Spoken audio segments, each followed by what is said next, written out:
on passe désormais au deuxième conférencier de haute volée.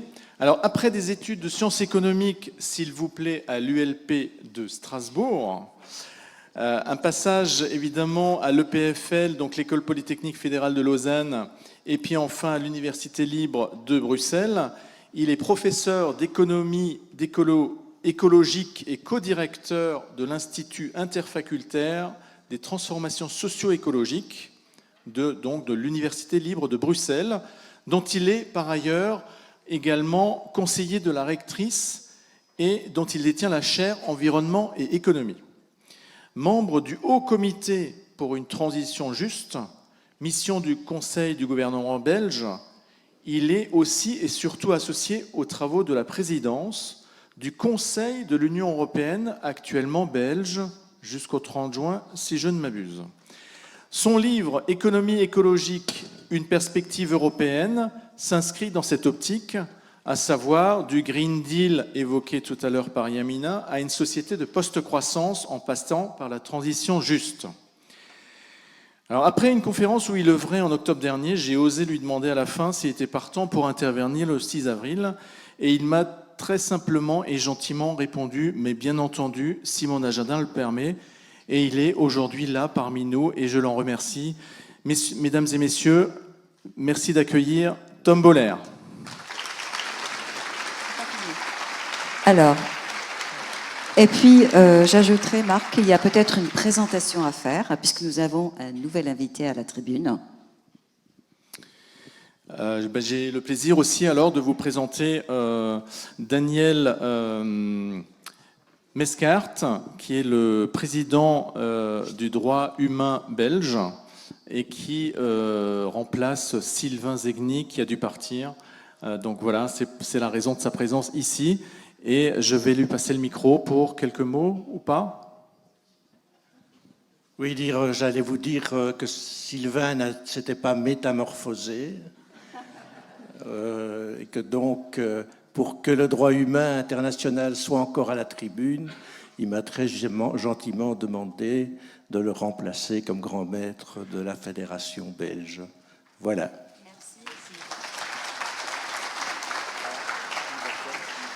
Oui, à Tom. Bonjour, merci pour l'invitation. C'est avec grand plaisir effectivement que je suis face à vous. C'est un peu plus loin que là où je passe normalement mes samedis après-midi, mais voilà, c'est pas grave. Au contraire. Donc effectivement, j'ai étudié là en face. Comment s'appelait Louis Pasteur, c'est ça? Oui, Louis Pasteur. Et voilà. J'ai passé 5 ans de ma vie ici. C'était sympa. J'étais jeune. J'étais un peu insouciant. C'était plus agréable que maintenant, je trouve. Alors, je ne vais pas essayer de renforcer un peu l'image du cataclysme et ainsi de suite. Pas parce que je crois que ce qui a été dit n'est pas juste, mais parce qu'il y a aussi d'autres volets, je crois, de la discussion. Et donc, je vais essayer de vous introduire à une série d'autres volets. Alors, je ne vais pas non plus aborder tout, parce que c'est plus qu'une œuvre de vie ou autre. Donc, voilà. Je vais prendre une demi-heure. Oui, c'est ça, 1 heure en tout, donc une demi-heure pour moi, et puis après on va discuter un peu ensemble si vous voulez bien.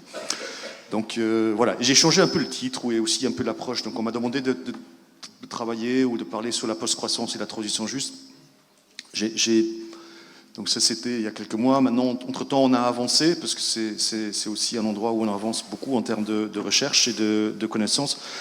Et donc, je vais essayer de vous montrer un petit peu des intuitions que je partage avec des copains à moi et avec des collègues, et plutôt sur le post-carbone, en fait, sur l'atterrissage, si vous voulez, sur ce que Bruno appelle l'atterrissage. Quelque part, essayer de voir ça, et puis de vous entretenir un tout petit peu des questions de justice, d'inégalité, de transition juste, ou de transformation juste, et des questions comme ça. Voilà, ça pour l'introduction. Je crois. Et ok, donc on y va. Donc, ça c'est les graphes que probablement vous connaissez. Donc ça c'est le graphe samedi après-midi, il fait beau dehors et tout ça. Tout est bon. Ça montre que le premier graphe que Yamina a montré, donc tout va mal et on va droit dans le mur, voire au-delà, c'est... une dimension de la lecture de ce qui nous attend. Ouais. En même temps, c'est ça que nous réalisons actuellement en Europe. Donc nous réalisons en Europe en fait ce qu'on appelle aujourd'hui du découplage absolu, à savoir qu'on arrive en fait à générer de la croissance économique et en même temps à réduire de façon absolue, donc en termes absolus, nos émissions de gaz à effet de serre. Bon, ici, c'est pas les émissions de gaz à effet de serre, c'est le CO2, donc c'est un peu plus facile, mais ça permet d'accentuer un peu les choses. Qu'est-ce que ça nous dit, ces graphes-là? Ça nous dit en fait que le modèle de société qui nous réunit aujourd'hui, et qui nous réunit depuis 70 ans, 80 ans, depuis en gros les années 50 du siècle passé, il semble arriver à intégrer pleinement la question de la crise climatique. Hein, il semble pouvoir réagir à ça, parce qu'il y a les GIEC, il y a des questions, est-ce que le GIEC sert à quelque chose ou pas? Oui, le GIEC sert à quelque chose, il a servi, pas lui-même, pas les présidents ou peu importe, mais il a réussi en fait à générer aussi ce genre d'inflexion de courbe. Moi, personnellement, il y a 5 ans, je faisais déjà des conférences sur la question du découplage, et j'arrivais avec des graphes qui démontraient que le découplage absolu en Europe n'allait jamais être possible. Que c'est juste pas possible. Là, je sors un graphe de à peu près n'importe où, et on voit que ça se réalise. Mais ça, c'est un peu l'image un peu positive de, effectivement, samedi après-midi, il fait 25 degrés dehors et tout est bien. Ce n'est qu'une facette de la réalité, en fait. Ça nous donne, et ça réconforte aussi toute une série de nos concitoyens, voire de nos décideurs, qu'on peut y arriver, ouais, qu'on a suffisamment de muscles pour arriver à renverser de façon très, très, très précise et presque chirurgicale, en fait, un effet indésirable du grand progrès social qu'on vit depuis 80 ans. Et que du coup tout va bien. Alors on voit déjà que ici il y a le graphe belge, parce que vous êtes un peu, c'est un peu le quart d'heure belge là. La Belgique n'est pas le meilleur élève en Europe. Nous on n'y arrive pas tout à fait. On essaye d'y aller. Mais bon, c'est moins facile pour nous. Il était évident aussi que les points de croissance de PIB sont en train de se minimiser de plus en plus, évidemment, particulièrement en Europe du Nord. C'est devenu quelque chose de rare de pouvoir rapporter qu'il y a une sorte de réelle croissance. Donc ça aussi, c'est quelque chose qui est en train de ternir beaucoup, qui va ternir beaucoup ces graphes-là. Et puis, c'est très circonstanciel, évidemment. Oui, la courbe s'est inversée il y a quelques années, 3, 4 années. C'était à peu près la période aussi de la Covid. Maintenant, c'est à peu près la période du conflit ukraino-russe. Et demain, ça va être autre chose. Donc, on est dans une période en fait géopolitique. Quelqu'un l'a dit, géopolitique qui est vraiment très, très, très, très bizarre. Et c'est peut-être aussi à cause de ça qu'on peut lire aujourd'hui ces courbes-là. Donc, c'est peut-être pas parce qu'ils sont super intelligents chez Total et EDF et autres. C'est peut-être parce que c'est juste circonstanciel et que c'est un peu la marche normale des choses. Parce que, en fait, la réelle raison pourquoi est-ce qu'il faut être post-croissant, elle est cachée dans ces graphes-là. Qui a déjà vu ça, le graphe de la grande accélération? Ok, donc ça s'appelle la grande accélération. En fait, vous ne le voyez pas de loin, mais vous voyez qu'en fait que tous les crochets se ressemblent. Ouais. Chaque graphe démarre ici, donc ici c'est une ligne du temps, 1750 jusqu'à 2000, c'est toujours la même temporalité, et puis il y a plein de trucs. Hein. Ici c'est la croissance des transports en millions de véhicules motorisés, vous avez la production de papier, vous avez en haut à gauche le deuxième, c'est le PIB réel, et vous voyez à chaque fois c'est la même chose. Donc ce qui est un peu plus orangé ici, c'est à partir de 1950. Donc ça correspond vraiment au modèle socio-économique que nous partageons aujourd'hui. Et on voit en gros que la production économique, l'output économique, les services, les produits, tout, la globalisation, tout augmente de façon extrêmement, extrêmement forte. Et de l'autre côté, en fait, les graphes verts vous montrent exactement la même chose, mais en termes d'impact d'effets environnementaux. Donc là-dedans, vous avez quelque part les CO2.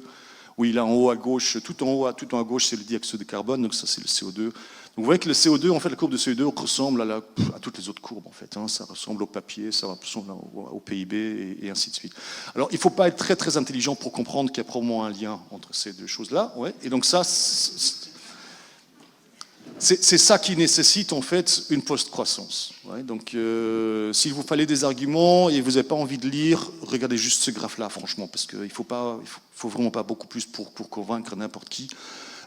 Si là-dedans vous voyez une lueur d'espoir qu'on peut faire de la croissance économique au niveau global, donc ça c'est pas la Belgique, c'est pas l'Europe, mais ça c'est le monde, au niveau du monde, sur une temporalité longue, ouais, donc c'est quand même 1750, donc c'est avant la Révolution française, et jusqu'à 2000, donc sur une longue période de temps, on n'arrive pas en fait à découbler de façon absolue, on arrive à shifter parfois des impacts. Ouais. Ici, cette courbe-là, elle réside aussi dans le fait qu'on arrive à shifter des impacts. On a réussi à prioritariser très fortement la question des climatiques, et notamment des émissions. Ouais. Mais pour ça, on a bousillé à peu près tout le reste. Ouais. Et tout le reste est en train de sombrer d'autant plus vite, quoi. Donc voilà, ça c'est la raison réellement graphique pourquoi il faut une post-croissance. Et on peut entrer dans le détail.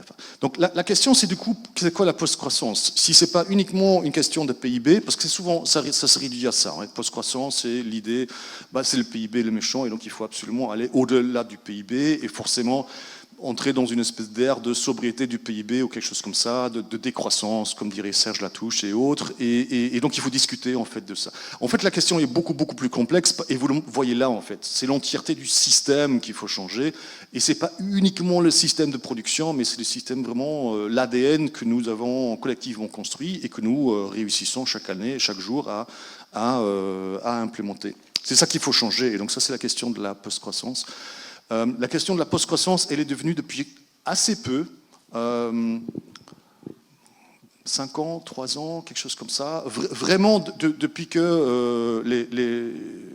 a l'agenda de la transition juste au niveau européen, la question de la post-croissance a réellement intégré aussi la question de la justice maintenant. C'est extrêmement balbutiant, et c'est pour ça que je prends aujourd'hui l'opportunité de vous en parler un petit peu plus, parce que la question, pour moi, d'actualité, elle est vraiment là. Elle n'est pas sur il faut réduire les émissions, ça le GIEC le dit depuis 20 ans, on a compris. C'est pas non plus sur quel mode de transport est-ce qu'il faut privilégier. C'est pas non plus, sauf en France, le fait qu'il faut remplacer, qu'il faut pas sortir des énergies fossiles, et ainsi de suite. Ça aussi, tout le monde a compris ça, et ainsi de suite, quoi. Voilà, la question réellement brûlante, c'est celle-là. Qu'est-ce qu'on fait des inégalités aujourd'hui, et surtout, qu'est-ce qu'on fait des inégalités demain? Et je trouve qu'en termes de projet européen, c'est ça le projet quelque part. Et je trouve ça intéressant que l'invitation vient quelque part avec cette casquette de droits humains. Et pour moi, ça c'est aussi un projet de société ou quelque chose comme ça qui repose très fondamentalement sur des questions de valeurs, et donc très fondamentalement aussi sur des questions de ressenti réalité d'injustice et auquel il faut s'attaquer. Donc les intégrations, vraiment c'est une intégration au pluriel, les intégrations qui existent entre les dégradations environnementales et les questions d'inégalité sont extrêmement fortes. Alors souvent on pense les pauvres Africains. Ouais. Nous on va en voiture chercher nos carottes bio, et puis les pauvres Africains.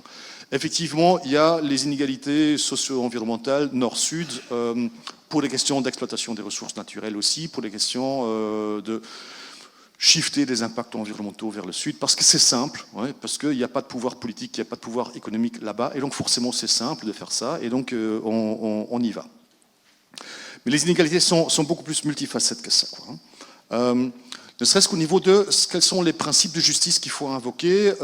La littérature fait ressortir 5 types de justice qui sont listés ici. Donc vous avez la plus évidente qui est une justice distributive, hein, qui est l'idée que en fait les effets positifs et négatifs, on a intérêt à les distribuer de façon... Et puis il faut utiliser un adjectif qualificatif. Hein. Il faut les distribuer de façon, je ne sais pas, égalitaire, efficace, efficient, égal, je sais pas. Ça c'est à nous de définir. C'est ça ce qui nous attend, je crois, au niveau européen, dans les prochaines 10 années, certainement, c'est de trouver l'adjectif qu'on se permet de coller derrière ça. Comment est-ce qu'on voudrait que les impacts négatifs soient distribués?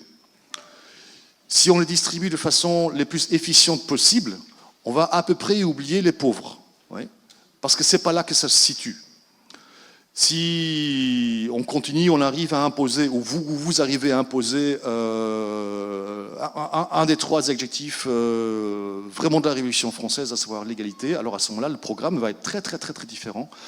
Et les choses à réaliser pour rencontrer ce critère de justice distributive va être vraiment fondamentalement différent. C'est ça l'enjeu, hein, c'est de trouver ensemble. Alors, je suis un très mauvais citoyen à moi, donc je ne crois pas beaucoup que les autres sont des très bons citoyens non plus, donc je ne suis pas sûr que ce soit les citoyens qui le fassent. Je crois qu'il faut que le collectif s'y mette, quoi, en ce compris les politiques. Pourquoi je crois que c'est important de voter? Je crois que c'est important de voter bien, franchement. Ne votez pas à extrême droite, ok? Extrême droite, c'est la fille de Le Pen et Zemmour, pas ça, ok? Il faut le dire, parce que...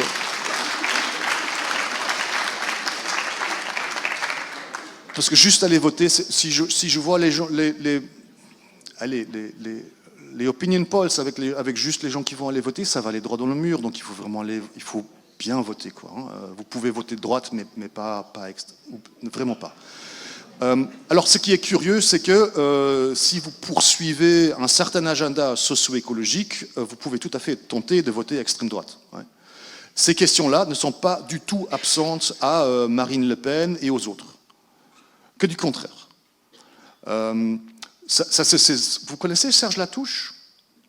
C'est le monsieur qui a à peu près vulgarisé la question de la décroissance, on a fait des bouquins et des trucs comme ça. Donc c'est quelqu'un de très intelligent et vraiment très très chouette. Un des premiers endroits où il a été vulgarisé, publié, c'était dans l'espèce de feuille de chou qu'on peut acheter dans les trucs dans la gare, là, dans les kiosques de la gare. Le Rassemblement National et avant le FN, ils ont une feuille de chou, ouais, que vous pouvez acheter au kiosque. Là, c'est déjà ça, c'est un petit scandale. Donc, ils rapatrient des choses, bien évidemment. Et quand vous regardez aujourd'hui l'agenda parfait de la socio-écologie, donc le local, il faut tout ça. Vous êtes une tentation est grande en fait de se tromper en fait d'endroit où mettre sa croix. Donc ça, c'est vraiment très important. Bon, peu importe. Il y a 4 autres types de justice qu'il faut absolument mettre aussi sur le radar de nous tous.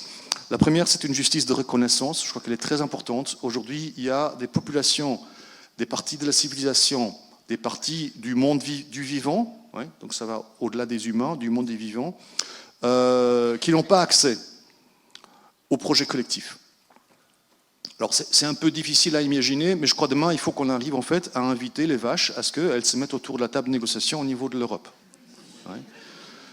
C'est comme ça que ça va devoir se faire. Il y a une grande scientifique belge, Vinciane Desprez, qui écrit des livres superbes sur le statut des vaches, et ainsi de suite. C'est quelque chose de très important. Moi j'habite vraiment en face du Parlement européen. C'est pas une blague, hein, en face. Donc j'étais assaillé par des agriculteurs. Je trouvais ça un affront qu'ils venaient tous en tracteur. Il n'y en a aucun qui a amené une vache. Aucun. C'est bizarre, non? Pourquoi ils n'amènent pas des vaches? Ils en ont des... Pourquoi le non-humain, il n'est pas là quand même quand on fait de la critique, on fait de la politique agricole commune, pourquoi est-ce qu'on n'invite pas, ne serait-ce que visuellement, parce que voilà, les vaches sont là, et que ça fait aussi du purin, et donc c'est aussi des glaces, et ainsi de suite. Et donc ça, c'est des choses qui sont vraiment très intéressantes, je crois. Il faut absolument arriver à faire reconnaître les intérêts, les droits, et aussi les obligations que l'on a vis-à-vis des autres. Alors, humains, certainement, non humains, plus que probablement aussi. Il faut une justice procédurale, ça on l'a vu aussi, et à nouveau les agriculteurs, c'est l'exemple facile, ils sont totalement exclus, disent-ils, de la configuration de la politique agricole commune. Ce qui est évidemment pas vrai du tout, quoi. La politique agricole commune, c'est le plus gros budget de l'Europe, donc ne serait-ce que de là, on déduit que c'est le plus gros ensemble de lobbyistes industriels qui arrivent à grapper. Donc c'est pas ça, ils sont absolument visibles. Mais ça veut dire qu'il y a plein d'autres gens, plein d'autres contrées, plein d'autres enjeux qui ne sont pas visibles et qui ne sont pas intégrés dans la façon dont nous prenons une décision. Et ça, c'est très important. La justice distributive, ça on en a déjà parlé un petit peu. Et ça c'est à cause des enjeux climatiques, des enjeux de services écosystémiques et ainsi de suite, il faut réinventer en fait une forme de justice réparatrice. On a parlé de Auschwitz. Après la Deuxième Guerre mondiale, il y avait l'idée de réinventer une certaine forme de justice réparatrice. On est aujourd'hui devant quelque chose de cet ordre-là aussi. Ouais, on est devant vraiment un gros choc culturel, devant une sorte de génocide écosystémique ou quelque chose comme ça. ça implique directement qu'on se saisisse en fait de la question de comment est-ce qu'on arrivera demain, aujourd'hui, à réparer en fait les dégâts qu'on fait. Je vais y revenir avec deux ou trois exemples plus tard. Et puis il faut une justice cosmopolite, qui est à nouveau une justice en fait des bras ouverts, qui essaye d'accueillir en fait des voix, des enjeux qui sont pas très présents chez nous. Et ça c'est très important à nouveau pour la politique européenne, parce qu'on parle d'Europe aujourd'hui, parce que la politique européenne elle est faite en face de mon living. Je vois quasi jamais d'Africains dans le quartier. Okay. Je vois quasi jamais d'Asiatiques dans le café, dans l'endroit, dans les restaurants où les gens se rencontrent et ainsi de suite. Donc ça veut dire que la plus grosse partie de l'humanité, elle est en fait, elle n'est pas là, quoi. Hein, et on a beau vouloir y faire quelque chose, on l'invite pas trop. Ok, ça je vais passer. Je vais essayer de ramener en fait quelque chose qu'un collègue, copain à moi, qui a essayé de dessiner. Donc ça s'est fait à la main, vous voyez, c'est artisanal comme ça. C'est Christian Hansberger qui a dessiné ça. C'est un faux Belge. C'est un Belge qui vit maintenant à Lausanne, qui travaille à l'université de Lausanne. Qui connaît cette espèce de graphe là qui est en filigrane? C'est toujours le même monsieur. C'est bien. Ah, c'est très bien. Donc voilà, ce que vous voyez là, c'est le visuel qui est utilisé par l'économie du donut, essentiellement la pourvoyeuse principale de ça, c'est Kate Raworth. Elle essaye de nous argumenter que l'avenir de l'humanité est à l'intérieur du donut, donc ça c'est la partie verte là. Il faut qu'on ramène l'humanité, les sociétés européennes très certainement à l'intérieur de ce donut. Ça veut dire quoi à l'intérieur? Ça veut dire qu'on n'accède pas ici ce qu'elle appelle le plafond écologique, donc qu'on n'empiète pas sur la capacité d'accueil de nos impacts de la Terre, qu'on soit écologiquement suffisamment malin et responsable pour qu'on arrive à maîtriser les impacts, ce qui pour l'instant n'est pas du tout le cas. Hein. Vous avez vu ces travaux sur Rockström et autres, et maintenant Stephen, sur les limites planétaires dépassées. Donc je crois qu'on est à 6 ou à 7 actuellement qui sont dépassées. Donc ici vous voyez, ce sont en fait les rayons, ce sont ces espèces de limites planétaires.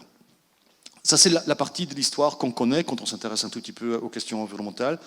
On dépasse les limites et il faut ramener la société, l'économie, hein, le modèle économique à ce qu'il respecte ça.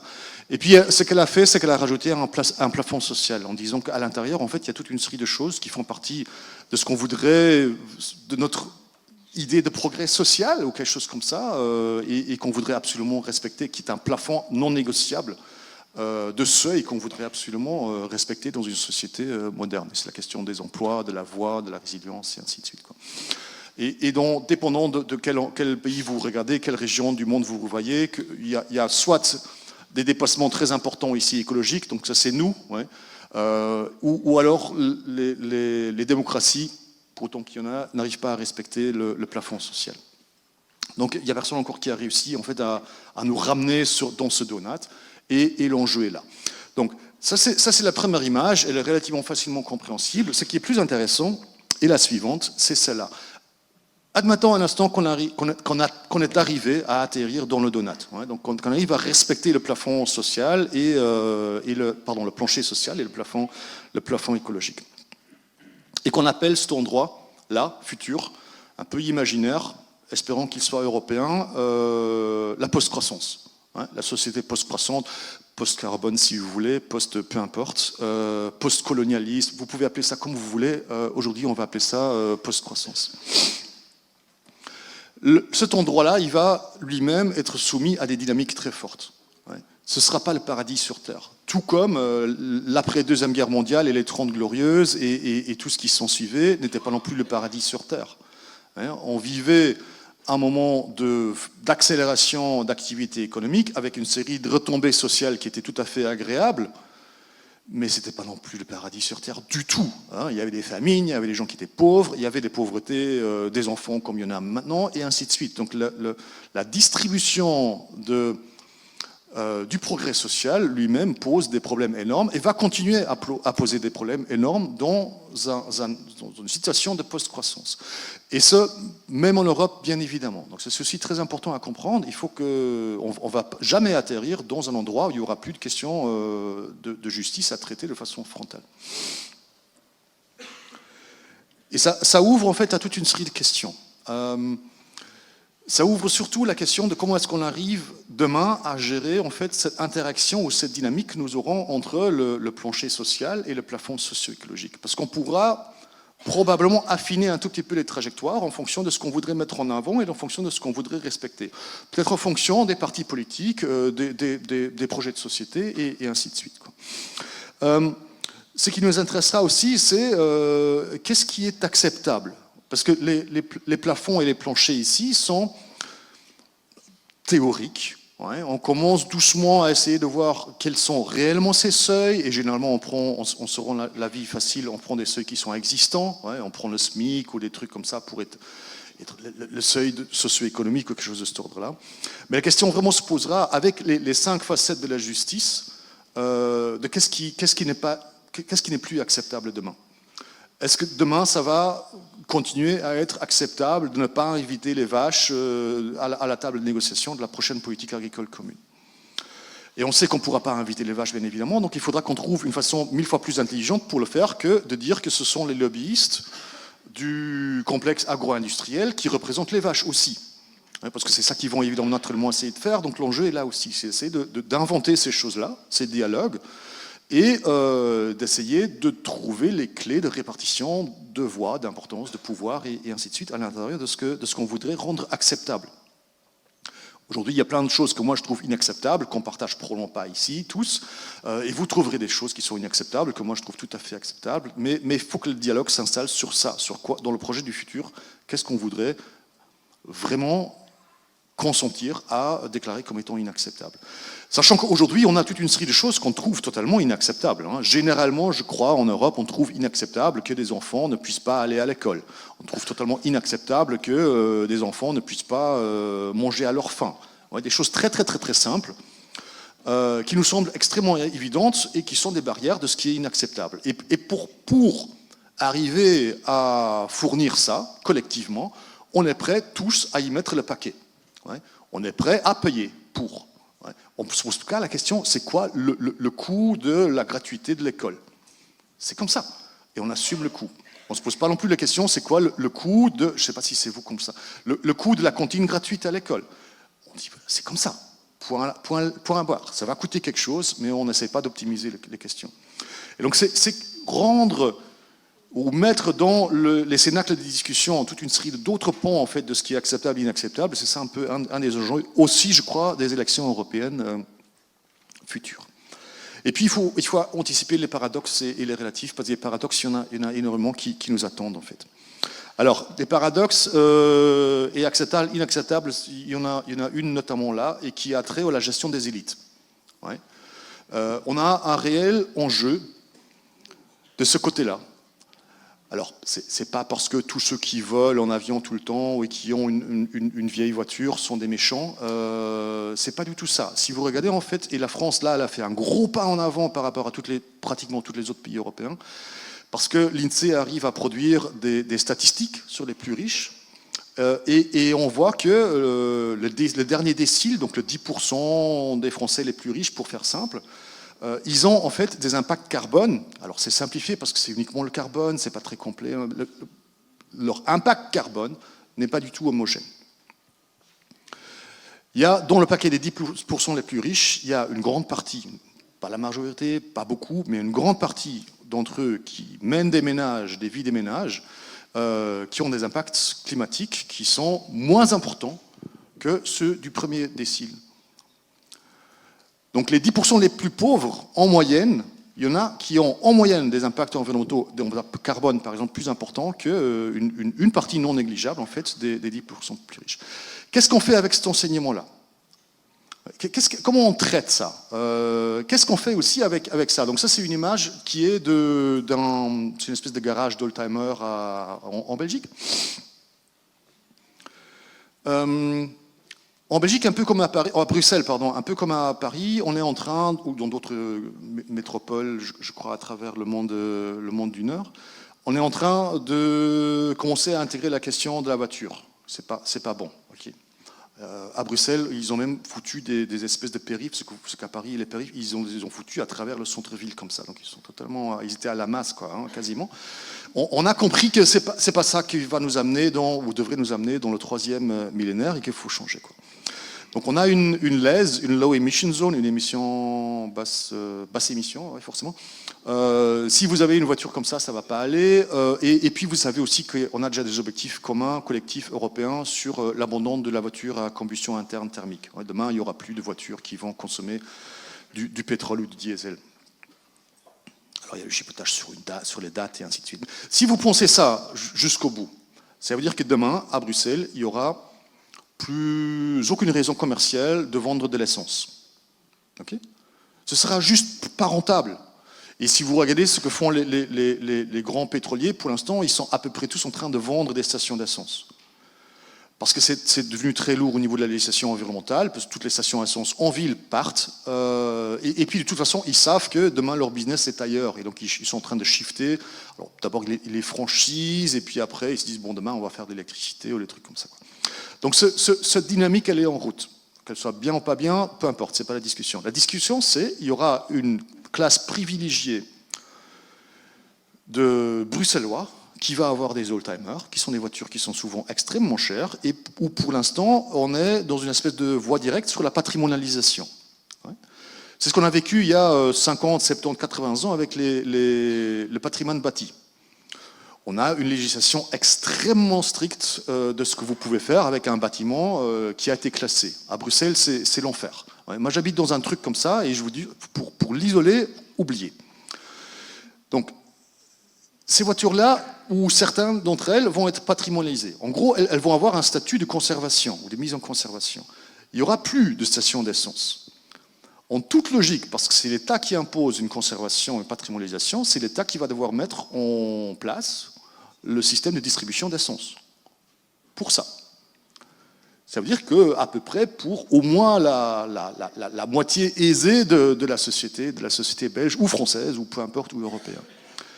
Est-ce que ça c'est imaginable avec des gilets jaunes qui n'étaient pas il y a si longtemps sur les ronds-points ici chez vous et chez moi, ou pour une augmentation minimale du prix de l'essence, il y a eu des quasi-émeutes. Est-ce qu'on croit que notre projet politique de demain puisse porter des trucs de cet ordre-là, des paradoxes de cet ordre-là? Moi, je ne suis pas sûr. Hein, je ne suis pas du tout sûr. Et je crois que c'est un enjeu, en fait. C'est parce qu'on n'a pas dressé très clairement, en fait, c'est quoi les principes de justice et la norme de justice au pluriel, qu'on voudrait invoquer pour faire quelque chose avec ces trucs. Je ne suis pas contre voiture, je ne suis pas contre oldtimer et ainsi de suite, mais je crois que ces trucs-là vont poser un réel enjeu, parce qu'ils ne font pas partie du monde électrifié du 3e millénaire post-carbone, post-croissance, mais ça fait partie de notre histoire collective et ça fait partie aussi d'une distribution économique, évidemment, au sein d'une population donnée, et donc ça crée un paradoxe fort qui peut gêner pas mal de personnes, quoi. Donc il faut en discuter, il faut discuter de la gestion des élites.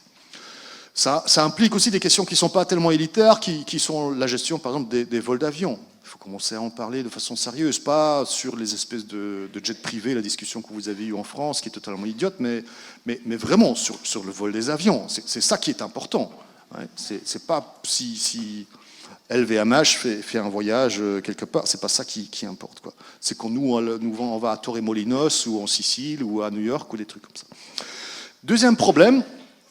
Donc c'est des illustrations. Hein. En fait, c'est plus que des illustrations. Ce sont des cas sur lesquels nous sommes en train de travailler en termes vraiment empiriquement. On essaye de comprendre c'est quoi ce truc. Et on essaye de s'approcher, et ça c'est un défi en termes de méthode empirique, on essaye de s'approcher des élites pour leur comprendre en fait pourquoi ça se fait qu'une bonne partie d'entre vous a des impacts carbone qui sont plus bas que ce qu'on voit en moyenne chez les pauvres. Et pourquoi il n'y a pas tout le monde qui fait ça? Parce qu'intuitivement, pour eux, c'est simple. Ils ont les moyens, donc ils s'achètent une Tesla et c'est bon. Pourquoi ils ne le font pas tous? Et ça, c'est des réelles questions qui sont demain, je crois, qui nous attendent. qui nous attendent aussi parce que nous faisons tous un peu partie d'une élite. Nous, ici, là, vous arrivez à entendre, je crois, un langage plus ou moins conceptualisé, théorisé. Ça veut dire que vous faites par définition partie des élites. Vous êtes tous, du premier regard, blancs et européens, et donc vous faites d'office et par définition partie d'une élite.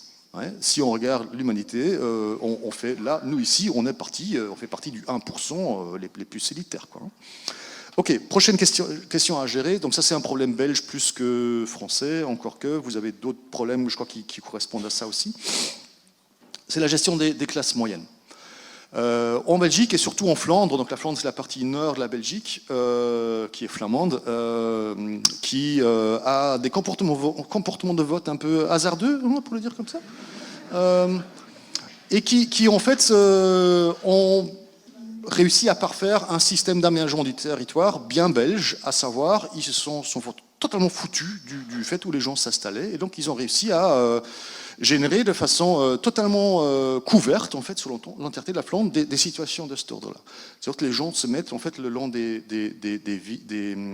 nationales, et puis des départementales, et ainsi de suite. En fait, il y a un sport belge qui consiste communal, surtout, qui consiste en fait à désigner des lotissements et à essayer d'attirer les gens pour qu'ils se mettent dans des situations comme ça. Ça, c'est des trucs qui, en termes de coûts collectifs à porter, vont être très importants. Ça va nous coûter une blinde pour continuer à avoir ce type de situation. Parce que demain, plus de voitures, plus de ceci, plus de cela, il faut amener des bus là-bas, c'est totalement pas rentable, enfin, c'est le cauchemar. La question, c'est qu'est-ce qu'on fait avec ça ? Le législateur flamand a commencé à jouer avec l'idée de qu'est-ce qu'on fait avec ce truc ? Parce que c'est du passé, on le veut pas non plus pour des questions d'impact écosystémique, parce que ça imperméabilise le sol, c'est infernal. Là-dedans, dans ce lotissement, vous allez avoir plus de pesticides que sur, je sais pas, sur l'entièreté de la Beauce, quoi. Parce que les gens, pour soigner leur gazon, ils mettent l'usage privé des pesticides, c'est un enfer. Peu importe. Le scénario qui est exploité pour l'instant au niveau de la région flamande, c'est d'arriver dans une situation où on puisse raser ces endroits. Raser. Alors vous êtes d'une certaine génération comme ça, je vais pas vous demander qui habite dans un lotissement construit dans les années 80, mais vous voyez exactement de quoi je parle.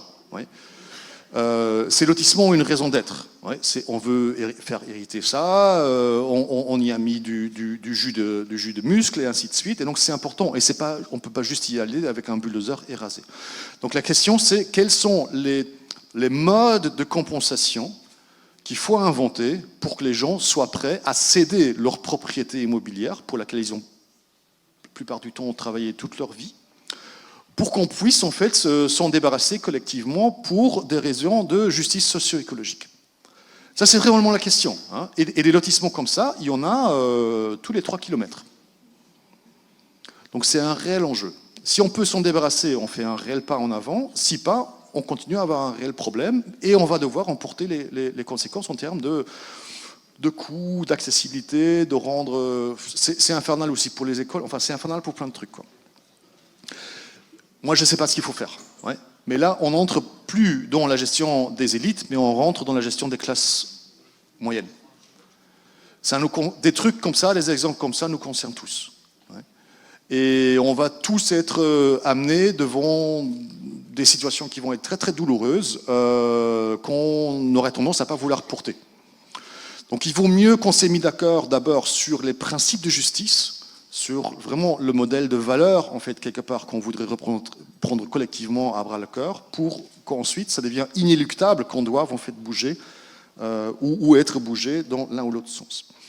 Alors, on a des paradoxes, et ça sera le dernier slide, on a aussi des paradoxes à gérer, qui sont, en fait, qui impliquent, en fait, une gestion des alternatives. Ça, c'est à peu près une image de ma sœur. Ma sœur, elle a réussi à... elle a une maison, elle est beaucoup plus chouette, sa maison. Elle a 2 voitures électriques, pas une, donc là, ici, c'est des pauvres. Non, je rigole.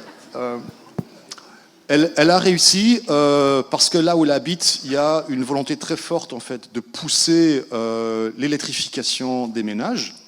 elle a réussi en fait à acquérir des voitures électriques qui sont pour une grande partie en fait portées par des subsidiations ou par l'employeur. Elle a réussi à acheter en fait une maison qui à la base était passive et qui maintenant est devenue positive parce qu'il y a tellement de panneaux photovoltaïques dessus que en fait elle produit de l'électricité et ainsi de suite.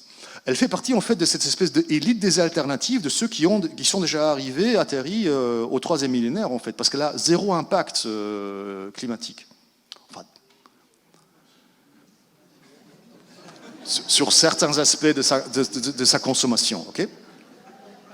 Le truc est que ce qu'aujourd'hui on conçoit, je crois, ou ce que certaines personnes ou certaines parties de la société et certainement une grande partie des industriels conçoivent comme étant l'idéal du futur, ça va avoir des coûts aussi. Ouais. Évidemment, ça, c'est pas accessible si vous pouvez pas mettre les euros à la base. Ouais. C'est accessible je sais pas, c'est au-delà de la classe moyenne, il faut être un peu à l'aise, quoi. Donc ça pose des questions vraiment de justice distributive à la base déjà. Ça, c'est pas accessible pour des gens qui louent, c'est pas accessible pour des gens qui n'ont pas besoin de voiture, tout ça, ça marche pas, quoi. Donc en fait, il y a aujourd'hui une classe de personnes qui sont dans une forme d'alternativité, mais pas une alternativité, je fais mes propres carottes et je fais le vélo, mais qui sont dans une forme d'alternativité industrielle, économique, et qui commencent à poser des problèmes en fait. Il faudrait en fait, si on applique les règles de justice fiscale qu'on a aujourd'hui, il faudrait commencer en fait à ce que ma sœur soit taxée sur tous ces trucs. Parce que ça a un coût collectif, ça. Et pour l'instant, c'est l'inverse. Hein. C'est nous tous qui, par la fiscalité, lui finançons son style de vie. Ok, c'est pas neuf tout ça. C'est ça qui est bien, je trouve. Et donc, il ne faut pas réinventer la roue nécessairement. Et ça, c'est un des économistes les plus intéressants pour l'instant, donc Piketty, qui le dit. En fait, toutes les époques ont ça. Et ce qu'il faut arriver à faire, c'est se poser réellement la question de comment est-ce qu'on arrive demain à justifier des inégalités que nous trouvons acceptables. C'est ça qui est vraiment important. C'est que demain, on soit clair collectivement ce qui est acceptable, inacceptable, et que on sache sur quel bord on voudrait jouer et ce qu'on voudrait mettre en œuvre. Ok, je passe un peu vite parce que sinon on n'a plus le temps pour... Et puis oui, je finis avec ça. Parce que ça, c'est en fait une série de machins, de flyers ou de couvertures, de choses qui sortent en fait du milieu européen, des institutions européennes, et qui racontent plus ou moins ça, quoi. Donc en Europe, il y a vraiment une mouvance, c'est plus qu'une lame de fond. En Europe, dans les institutions, dans la partie éclairée des institutions, il y a vraiment quelque chose qui est en train de se faire depuis relativement peu longtemps, mais quand même, il y a des trucs qui se font, qui sont sur la post-croissance. Donc il faut l'imaginer aussi, l'Europe qui s'est fondée sur la question de la croissance économique et la distribution des gains de productivité, il y a une partie non négligeable des personnes dans les instances européennes qui se permettent et qui veulent bien se soumettre à une discussion sur l'après-croissance. Donc c'est un signal fort, je trouve, de la part de ces personnes-là, qui sont souvent des hauts fonctionnaires, qui sont souvent des gens qui ont des triples, quadruples diplômes et qui sont au-delà de l'intelligent. Et ça, c'est plutôt intéressant, je trouve. C'est là où il faut aller voir et il faut vraiment se mettre en discussion avec ces personnes-là, je trouve. Ce qui est vraiment en jeu, parce qu'ils sont relativement isolés et souvent ils se cachent derrière « mais je suis fonctionnaire » ou « moi je suis qu'un simple membre de parti machin truc » et ainsi de suite. Donc voilà. Merci beaucoup.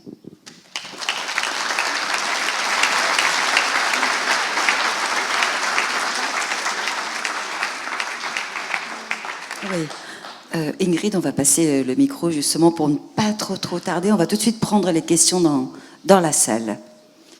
Qui a une question à poser? Alors, Robert, je te laisse y aller.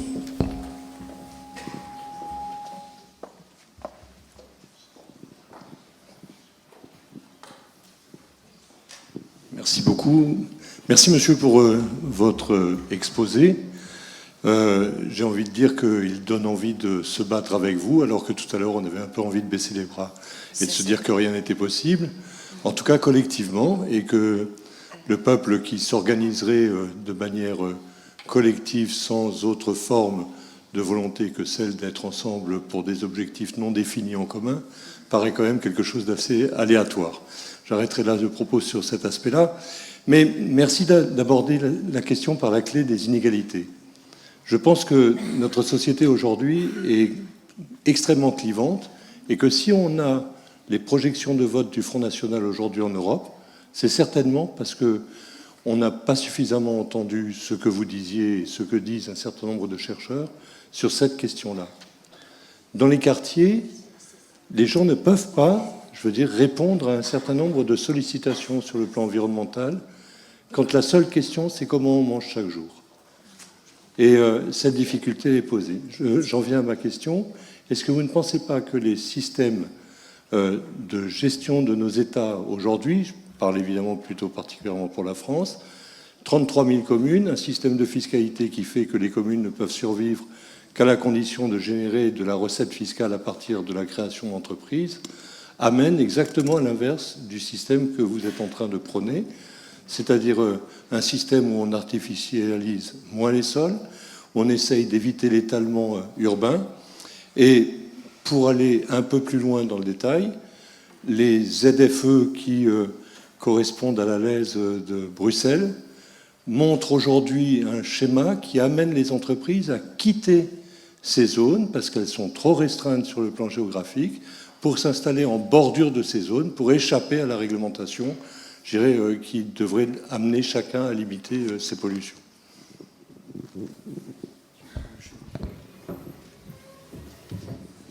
Je m'assieds, si vous permettez. Je ne suis pas sûr d'avoir vraiment compris la question. Je trouve vos commentaires très... Je ne suis pas sûr que... Si c'était ça la question. Je ne suis pas sûr du tout que le système politique actuel et la décentralisation forte que... Bon, elle est relativement forte en France.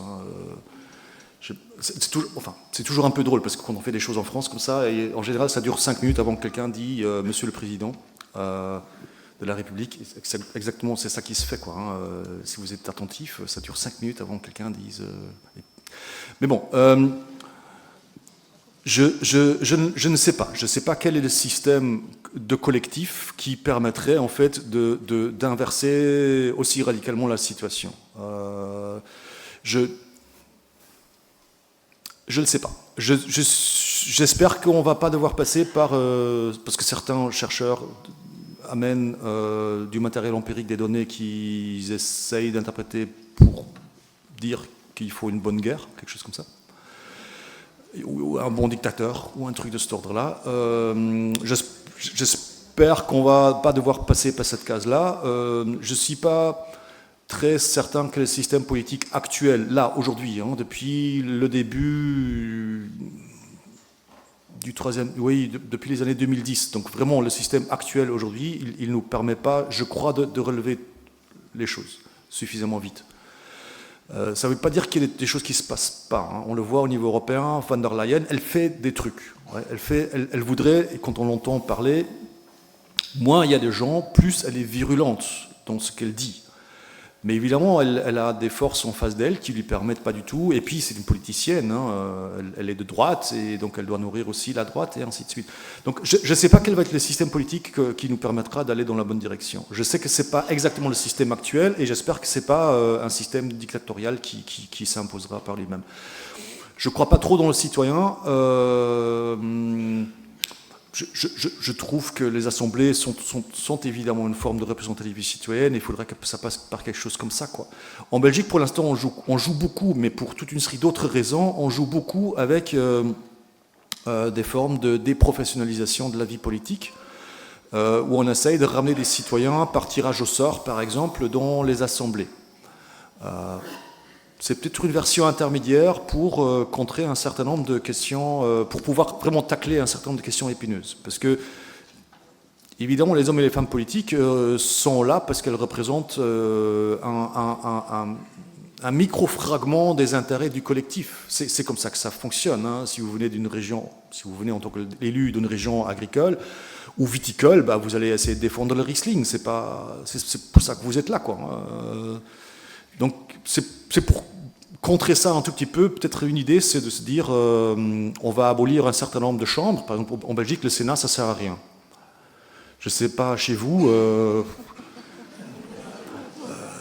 ces trucs bicaméraux, ça sert en fait à strictement rien. donc, est-ce qu'on ne pourrait pas faire de ça des chambres citoyennes ou des trucs comme ça, ou alors totalement les abandonner et augmenter les assemblées en nombre? Enfin, je ne sais pas, mais il y a peut-être quelque chose de ce côté-là, quoi.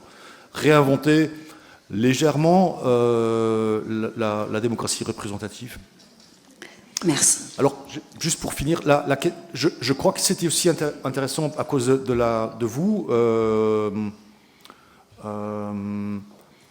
Chaque période a eu ses prêtres. Ok. On a eu la période où l'Église faisait toute une série de trucs. On avait la période après Deuxième Guerre mondiale ou XXe siècle où on avait vraiment un pilier humaniste qui arrivait à faire des trucs. Et je ne sais pas s'il ne faut pas un troisième machin. Bon, on va voir d'ici là. Monsieur. Merci de me donner la parole. Je voudrais peut-être entrer dans la partie opérationnelle qui découle de ce qui a été dit de manière brillante aujourd'hui.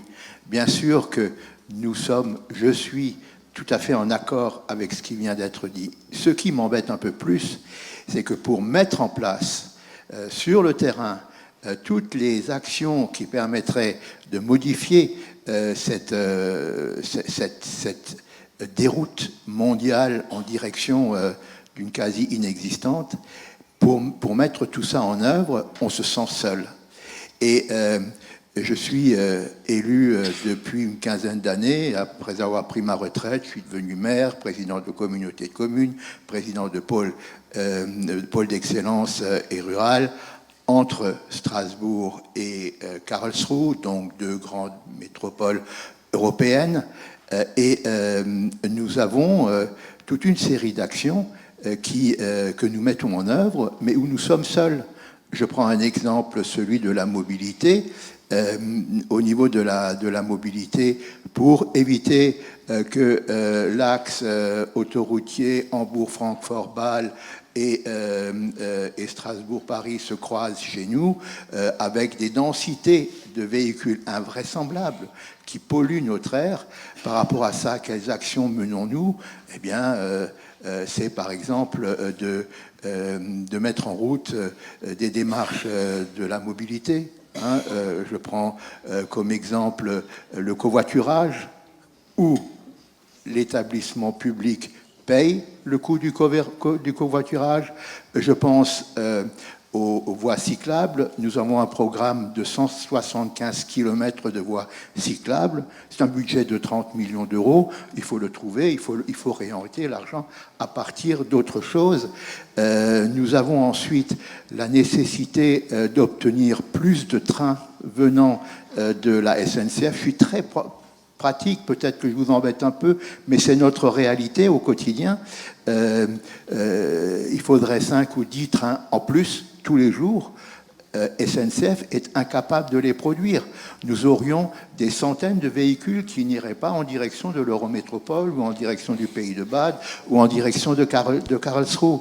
C'est tous ces éléments qui font qu'il y a une volonté de notre part, mais elle est très très difficile à mettre en œuvre parce que nous dépendons des services de l'État, des services de la région et aussi de l'accord avec les autres collectivités. C'est déceptif. Vous voyez, par exemple, on prend dans notre communauté de communes, on affecte une dizaine de bureaux pour que les services de l'État puissent faire des permanences, pour que nos habitants n'aient pas besoin de faire 20 ou 30 kilomètres, comme ça se passe maintenant en France, avec des services de l'État qui sont densifiés. Nous avons également la question des lotissements que vous avez évoqués. C'est de la gentrification. C'est à nous de trouver une solution. Et puis, il y en aurait encore tout plein, mais je m'arrêterai là. Merci beaucoup. Bien. Est-ce que vous voulez répondre ou on prend encore une autre question? Oui, non, je ne sais pas si je réponds. Vous n'êtes pas obligé. Vous faites comme vous voulez. Si. Voilà, très bien. Moi, j'ai la vie facile. Je travaille à l'université, je dois régler aucun problème. Donc ça, c'est aussi... Et je suis conscient de ça. Maintenant, plus sérieusement, moi, j'ai l'impression que ces questions-là se posent, où ces moments d'inaction imposée s'imposent parce qu'on n'est pas clair du tout sur c'est quoi le projet collectif que nous voudrions défendre et mettre en œuvre. C'est parce que c'est pas clair. Parce que c'est pas clair, c'est pas compatible. Vous avez parlé de la France et de l'Allemagne, il y a à peu près rien qui est compatible sur un agenda de justice socio-écologique entre les deux pays. Ce sont deux pays qui sont fondés sur des valeurs, sur des façons de faire de la politique, sur des façons de faire l'avenir qui sont assez différents. Et c'est là l'enjeu, je crois. Et j'espère qu'à un moment donné, au moment où on aura défini un projet socio-écologique collectif, les problèmes du quotidien, les arbitrages qu'il faut faire vont avoir tendance à disparaître. Très bien. Encore 2 questions, s'il vous plaît. Merci pour votre prise de parole, vos éclairages. Alain Vidal, je suis professeur AgroParisTech et je fais travailler mes étudiants chaque année sur le donut, sur des cas concrets. Les gilets jaunes dans le donut, le retour au charbon en Allemagne dans le donut, le pipeline XL aux États-Unis dans le donut, la moitié de mes étudiants étant non français. Donc venant d'Amérique du Nord, d'Asie, etc. Et prenant des exemples dans leur région. Il y a un exemple de ville qui a fait le choix de redémarrer après le Covid sur la base du donut pour réorganiser, c'est Amsterdam. Est-ce que vous avez un retour là-dessus? C'est-à-dire, est-ce que ça fonctionne lorsqu'on prend un modèle comme ça, qui n'est pas parfait? Chaque fois que j'en parle à des économistes, sachant que je ne suis pas économiste, je me fais pas envoyer des tomates, mais ils rigolent un bon coup, au moins ça les a détendus. Mais la question pour vous, c'est est-ce qu'on a un retour là-dessus maintenant, 3 ans après? Est-ce que ça fonctionne ou est-ce qu'ils se sont heurtés aux mêmes problèmes que ceux que vous nous avez exposés sur la question des élites, les classes moyennes, etc. Merci. Oui, je sais que chez nous aussi à Bruxelles, il y a un Donut Lab, comme on appelle ça. Donc, la ministre de la Transition, enfin c'est une autre répartition politique, mais la ministre de la Transition bruxelloise et puis aussi le ministre de l'économie à peu près bruxelloise se sont mis ensemble et ils croient tous les deux dans le donut. Donc ils ont mandaté en fait une partie de l'administration bruxelloise, du coup a dû s'atteler à imaginer un Bruxelles donut et les actions qui viennent avec et ainsi de suite. Je crois pas que ces choses-là fonctionnent en tant que telles. Ce qui est important, c'est que ça permet en fait d'expliquer ce qu'il faut faire. C'est un visuel très fort ou c'est un outil pédagogique comme vous l'utilisez qui est super facile et qui est maniable et que en fait les gens arrivent à piger ça très facilement et en même temps c'est suffisamment complexe pour montrer que les choses ne vont jamais être très simples. Et donc c'est ça la vertu de ce truc. Après, je ne sais pas si ça permet en fait de construire un ensemble de politiques qui soit ne serait-ce que cohérente. Je ne suis pas si sûr que ça. Parce que il y a pas de principe de justice derrière. Ok. Alors une dernière question encore, pour terminer, juste ici. Bonjour, merci pour ces explications. La question que je me pose, c'est... donc le donut montre une série de contraintes. Et donc, est-ce que quelque part, c'est une équation qui présente une solution? Est-ce qu'il y a quelque part cet anneau, est-ce qu'il y a une surface de l'anneau qui permette de répondre à toutes les contraintes?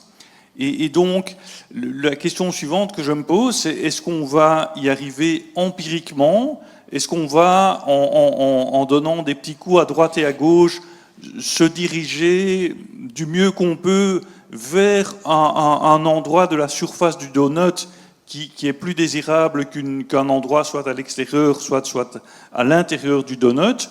Ou quelque part, est-ce qu'on ne devrait pas faire un immense travail de mise en commun et de se dire qu'est-ce qu'il faut qu'on fasse tous collectivement pour trouver quelque chose qui nous permette tous ensemble, avec les notions de justice qui vont avec, de nous trouver à un endroit de ce donut. Et donc, quelque part, enfin, il y a un nom pour ça, je pense, en France, c'est le contrat social. Et donc, la question, c'est est-ce qu'il ne faudrait pas renégocier un contrat social, et là, on ne parle pas de politique politicienne, mais de politique avec un immense P. Et donc, voilà, la question que je me pose à vous entendre, c'est est-ce qu'on n'a pas un immense besoin de définir ensemble quel est le contrat social qu'on veut. Et du coup, est-ce qu'on veut y aller de manière ciblée et déterminée, ou est-ce qu'on va se trouver quelque part un peu par accident? Quand on regarde, ben voilà, les 30 Glorieuses ont permis de reconstruire après la guerre, et donc il y a eu des impacts extrêmement positifs, mais il y a eu des impacts, on s'est rendu compte 15-20 ans après qu'ils étaient extrêmement négatifs. Donc moi j'ai grandi dans un de ces lintbebouwing en Belgique, flamande, et donc effectivement, ben, je devais prendre le bus pendant 3/4 d'heure pour aller à l'école le matin. Mais pourquoi est-ce que mes parents ont voulu vivre là? Parce qu'ils avaient le rêve d'une maison avec un jardin. Et je pense que toute la génération après la guerre avait ce rêve. Et je pense qu'au moment où ils ont été s'établir là, personne n'avait pensé aux conséquences négatives que ça avait. Et donc voilà, donc la question que je me pose, c'est est-ce qu'il ne faudrait pas prendre le temps de réfléchir à un nouveau contrat social, et à quel endroit peut-on faire ça? Est-ce que le bon endroit pour faire ça, est-ce que je peux dire ça? Est-ce que c'est pas en loge? Merci. Merci. Eh bien. Oui, je suis absolument d'accord avec vous. Nous, on l'a appelé, avec les copains, on appelle ça un pacte socio-écologique. Donc c'est pas un nouveau pacte contrat social, mais c'est exactement la même chose. Et on a commencé à esquisser les chapitres de ce pacte quelque part. Donc oui, je vous rejoins entièrement là-dessus. Oui, il faut un truc de cet ordre-là. Oui. Ou je sais pas. Je trouverais ça extrêmement positif si on arrivait à le faire dans des endroits qui arrivent à penser de façon constructive et qui arrivent à regarder un peu plus loin que leur propre nez. Parce qu'on va pas avoir ça, je crois, chez vous ça s'appelle le MEDEF, je crois, non, c'est pas eux qui vont s'y mettre. C'est pas non plus avec l'ancien pacte social, avec les syndicats ça marchera pas non plus. C'est d'autres forces qu'il faut aller mobiliser parce que voilà, c'est d'autres défis. Les syndicats ont eu une importance et les représentants des employeurs ont eu une importance parce que c'était ce que vous appelez les 30 Glorieuses. Il y avait un enjeu économique et de distribution économique. Là, on est face à un enjeu qui est autre par nature. On n'a même pas besoin d'inviter les patrons. On n'a même pas besoin d'inviter les syndicats aussi longtemps qu'on définit que en fait, ce n'est pas eux qui sont prioritairement concernés par les questions de justice socio-écologique. Parce que ça, c'est aussi en Belgique, vous avez ça aussi en France, et ça, c'est une spécificité vraiment européenne qui est importante, c'est qu'on a une tradition du dialogue social, de faire les choses ensemble, pour autant que ça peut se faire ensemble. Parfois, c'est ensemble dans le conflit, mais c'est quand même ensemble. Et donc c'est ce mode-là qu'il faut rapatrier vers d'autres enjeux, vers d'autres dimensions, et aussi vers le 3e millénaire, donc avec d'autres moyens. Donc pas derrière des portes fermées, pas avec que des gens trop homogènes, et pas qu'avec des hommes pareils, enfin toute une série de choses de cet ordre-là, quoi. Mais oui, il faut un autre contrat, pacte, convention, peu importe comment vous voulez appeler ça. Merci à vous, et merci à vous tous dans la salle.